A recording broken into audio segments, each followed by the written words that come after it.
점심이니까 라면 하나 먹자. 이따 디저트도 먹어야 되니까.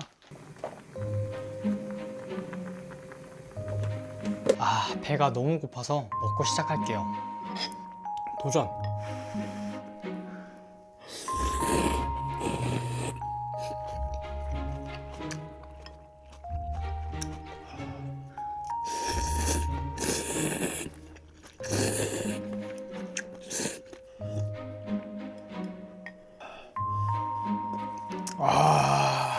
잘 먹었다. 이제 목마르니까 주스도 한잔 해야죠. 좋다. 야, 디저트 벨은 따로죠. 커피하고 디저트 같이 먹는 거 국룰이죠. 조금만 기다리세요. 맛있게 먹었으니까 커피 한잔 해야죠.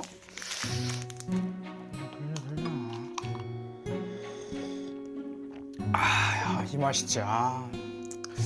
빵도 한 조각 먹어야지.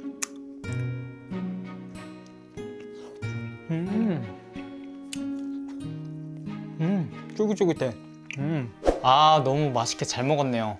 평소에 이렇게 자주 드시면 건강을 망치고 더 늙게 만드는 원인이 됩니다. 오늘 이런 식습관들이 왜 건강에 안 좋은 건지 구체적으로 알아보고 노화를 늦추기 위해서는 무엇이 있는지 구체적으로 한번 알아보도록 할게요.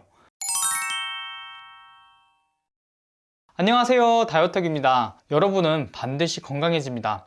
바로 그것을 원했기 때문이죠. 오늘 영상은 건강을 망치고 노화를 빠르게 촉진시키는 음식들이 무엇이 있는지 한번 알아보고 식습관들도 같이 알아보도록 할게요. 알면서도 의외로 실천하지 못하시더라고요. 우리가 예를 들어 암에 걸렸을 때 가장 먼저 해야 하는 게 암에 좋은 음식을 먹는 게 아니라 암에 안 좋은 것을 끊고 그 원인을 제거해야 합니다. 그리고 몸이 다시 회복이 되면 좋은 영양제, 좋은 음식을 먹는 건 다음 문제인 거죠. 따라서 안 좋은 식습관만 우리가 교정해도 고혈압, 당뇨, 고지혈증, 비만 같은 질환들을 예방하고 상당히 많이 회복될 수 있으니까 식습관부터 한번 바꿔보자고요. 자, 첫 번째, 우리 몸을 망가뜨리는 노화가 빠르게 오는 안 좋은 식습관은 바로 탄수화물입니다. 제가 방금 먹었던 라면, 그리고 짬뽕, 찌개 종류를 먹을 때 국물까지 다 드시는 분들이 계세요. 라면은 지방과 탄수화물이 높은 편이라 혈당이 한순간에 높아지게 되는데 라면 같은 경우에는 튀긴 상태로 보관해서 소화 불량으로 이어지기 쉽고 밀가루로 만들어져서 식이섬유도 부족하고 비타민이나 미네랄 같은 건 거의 없다고 생각하셔야 하기 때문에 건강하진 않죠. 그런데 라면이 정말 안 좋은 이유는 봉지라면 스프에 함유된 나트륨이 1800mg 이상 들어있고 컵라면 같은 경우에는 1200mg으로 하루 권장량이 2000mg 이하이기 때문에 많이 드시면 심혈관 질병부터 시작해서 각종 질병들을 유발하게 됩니다. 그래서 라면을 될 수 있으면 안 드시는 게 좋고 너무 먹고 싶어 그럴 때 있잖아요. 그럴 때는 국물에 나트륨이 거의 들어있기 때문에 국물을 최대한 안 드시는 것을 추천드리고 면을 끓일 때 물을 한번 버린 후 끓여주면 기름에 있는 포화 지방산을 절반가량 줄일 수 있다고 합니다. 그리고 몸에 쌓인 나트륨을 배출할 수 있도록 섬유질이 풍부한 야채나 채소, 그리고 칼륨이 들어있는 양파를 자주 먹어주는 것이 좋다고 합니다. 그 외에도 짬뽕, 김치찌개, 어묵탕 같은 음식들도 조심하셔야 하는데요. 짬뽕은 100g당 나트륨 함량이 400mg으로 고나트륨 음식 중 1위입니다. 짬뽕 한 그릇은 완전히 비우면 4000mg의 나트륨으로 하루 권장량 2배를 섭취하게 된다고 합니다. 우리가 즐겨 먹는 육개장에는 2800mg의 나트륨이 들어있고 된장찌개와 김치찌개는 2000mg으로 국물이 있는 음식을 조심하셔야 할 필요가 있습니다.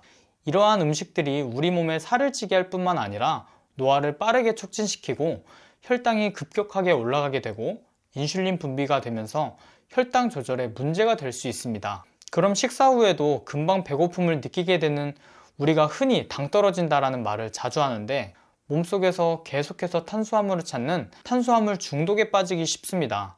지금같이 날씨가 추워지면 혈관이 수축해 혈압이 높아진 데다가 나트륨 섭취까지 늘면 혈관이 부담이 되기 때문에 고혈압이 있으신 분들은 고탄수화물, 고나트륨 음식을 특히 주의하셔야 합니다.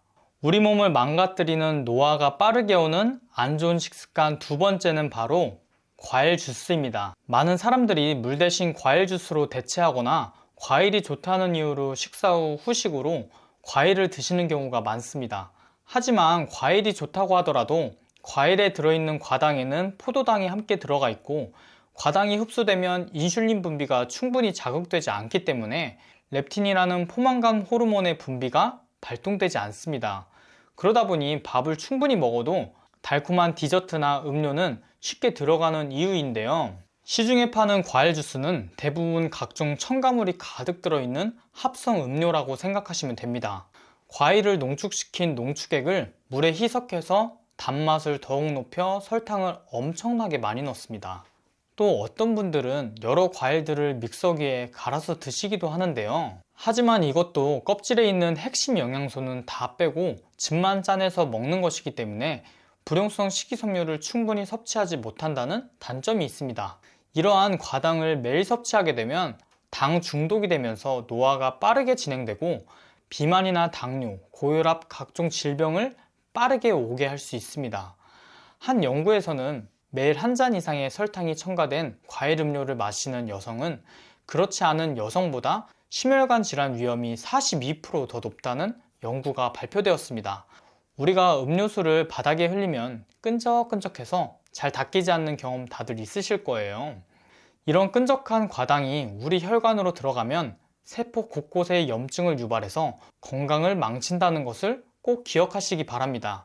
정말 건강을 중요하게 생각하신다면 주스, 음료수는 아예 끊으시고 물을 많이 드시는 것을 추천드립니다. 우리 몸을 망가뜨리는 노화가 빠르게 오는 안 좋은 식습관 세 번째는 가공식품입니다. 가공식품에는 라면, 소세지, 튀김, 과자, 쥐포나 육포, 조리식품 같은 것들을 뽑을 수 있는데요. 이런 음식은 가급적 피하시는 게 좋습니다. 가공된 식품에는 항상 정제된 탄수화물과 나쁜 기름이 가득하기 때문에 이런 음식들이 노화의 지름길이라고 말씀드릴 수 있습니다.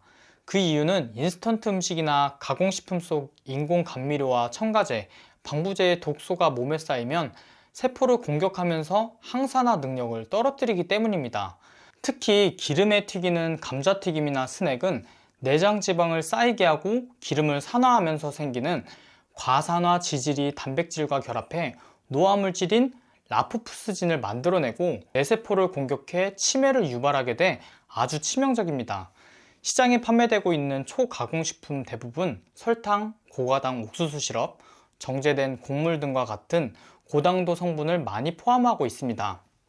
이런 음식을 먹으면 혈당이 급격하게 올라가게 되어 그 결과로 뇌에서는 도파민이라는 기분 좋은 호르몬을 만들어냅니다.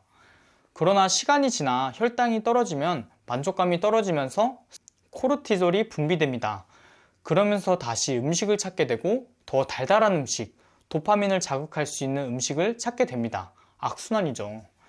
이런 악순환을 그대로 내버려 두면 급격하게 오른 혈당이 근육이 흡수할 수 있는 범위를 넘어서고, 이를 넘어선 모든 에너지는 뱃살, 지방간으로 가고 당뇨, 고혈압, 고지혈증, 지방간이 더 빨리 와서 건강을 망치게 됩니다. 네 번째로 건강을 망치는 노화를 촉진시키는 습관, 바로 뜨거운 커피나 뜨거운 차를 마시는 겁니다. 식사를 하고 나면 따뜻한 커피 한 잔 생각나실 겁니다.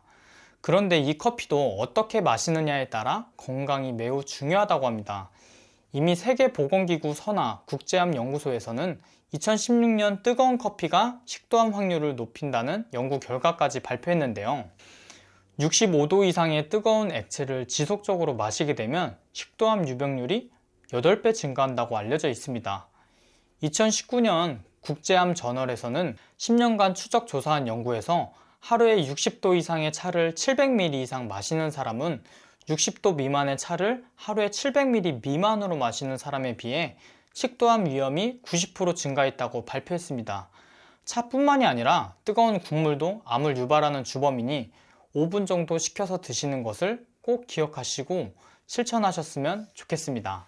다섯 번째는 야식입니다. 밤만 되면 배가 꼬르륵 소리가 나서 입이 심심할 때가 많습니다. 그럴 때마다 이건 괜찮겠지? 하고 드셨던 음식들, 이 시간에 드시는 것들은 어떤 것들이든 건강에 해로울 수 있습니다. 왜냐하면 중년 이후에 대사 속도가 떨어지기 때문에 에너지 소비도 줄고 밤에 무언가를 섭취하게 되면 에너지 소비보다 더 많은 칼로리가 체내에 축적될 수 있습니다. 그리고 음식을 섭취하면 당연히 혈당이 올라가고요. 중년분들 혈당 조절 어려우실 거고 소화에도 문제가 있습니다. 잠을 자야 하는데 소화가 되지 않은 상태에서 췌장에서 계속 일을 하기 때문에 깊은 수면이 이뤄지지 않게 되겠죠. 우리가 공복을 유지하면 좋은 혜택이 상당히 많습니다. 보통 8시간에서 12시간 정도 공복을 유지할 때 우리 몸 상태는 제일 좋다고 합니다. 공복을 유지할 때 위와 장을 휴식을 하고 염증도 회복하게 되고 부족한 효소를 채우는 시간으로 재정비하는 시간을 갖습니다. 이렇게 공복을 꾸준하게 유지하면 우리가 밤에 잘 때도 사실상 단식 중인 거죠. 우리 몸은 지방 연소 모드로 전환되게 되고 자연스럽게 내장 지방을 몸에서 태우는 시스템으로 바뀌게 됩니다. 그래서 중년분들에게 간헐적 단식을 추천드리는 편입니다. 이제 야식은 피하시고 저녁을 일찍 드시고 공복 시간을 늘려보시는 것을 추천드립니다. 다음은 비만과 당뇨를 예방하고 노화를 늦추는 습관 간단하게 몇 가지 보실게요. 첫 번째는 많이들 들어보셨을 거예요. 식사 순서를 바꾸어 드시는 겁니다. 예를 들어 밥, 돼지고기, 방울토마토, 닭가슴살, 상추쌈이 있다면 여러분은 어떤 것을 먼저 드실 건가요?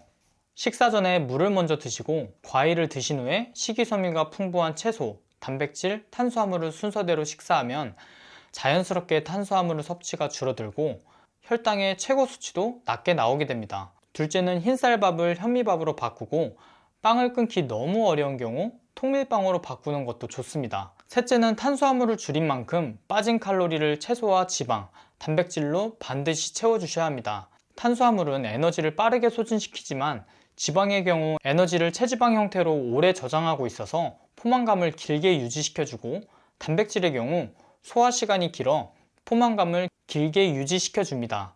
자, 정리해보자면 우리가 건강을 망치는 습관 첫 번째는 탄수화물 섭취였습니다.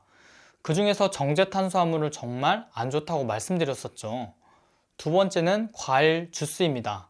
과일 주스는 당이 많아서 안 좋다고 했고, 세 번째는 가공식품을 멀리하라고 했습니다. 네 번째는 뜨거운 음료, 차, 국물 모두 바로 드시지 마시고 5분 정도 식혔다가 드시라고 말씀드렸고, 다섯 번째는 야식을 피하고 공복을 길게 유지하라고 말씀드렸습니다. 그리고 이를 보완하기 위해 거꾸로 식사를 하시고 있던 음식 중에 대체할 수 있는 것들이 있다면 대체해서 드시고 탄수화물을 줄인 만큼 채소나 지방, 단백질로 반드시 채워주셔야 한다고 말씀드렸습니다. 오늘 내용이 도움 되셨나요? 많은 분들이 설문조사에서 운동이 가장 중요하다고 답변을 주셨더라고요. 운동도 정말 중요하지만 중년의 식단, 음식에 대한 올바른 기준이 생기면 건강이 악화되었을 때 정말 큰 도움이 되실 겁니다. 제가 어떤 음식들을 먹어야 하는지는 자세한 내용들이 중년 건강 가이드북에 담겨 있습니다. 지금 무료로 제공해 드리고 있고요. 추후 유료로 제공해 드릴 예정이라 아래 댓글에 링크를 올려 드릴 테니 신청서를 작성하시면 보내드리도록 하겠습니다.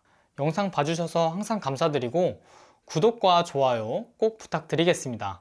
궁금하신 점은 댓글로 많이 남겨주시고 모두가 건강해지는 그날까지 찾아오겠습니다.